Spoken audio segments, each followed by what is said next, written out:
Skyggearbejde er en metode til at blive meget bevidst om, hvorfor du ikke er det sted i dit liv, hvor du egentlig gerne vil være. Og så kan man sige, at du har garanteret prøvet mange gange at komme det sted hen, hvor du gerne vil være, og gentagne gange har oplevet, at det kan jeg ikke, fordi eller jeg er blevet udsat for det, eller jeg er rigtig uheldig, eller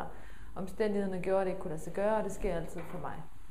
Og min pointe er, at hvis det er sket mange gange, så er det ikke omstændigheder eller noget udefra, der gør det, så er det dybest set dine skygger, som løber af med dig. Det vil sige, at det er dine skygger, der er fat i dig,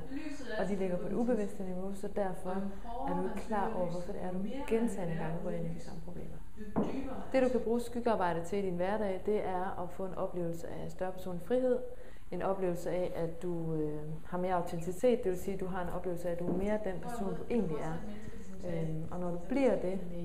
så oplever andre mennesker dig som mere karismatisk. Det vil sige, at du får en højere grad af karisma, og det du selv vil opleve, det er, at du får meget mere personlig power.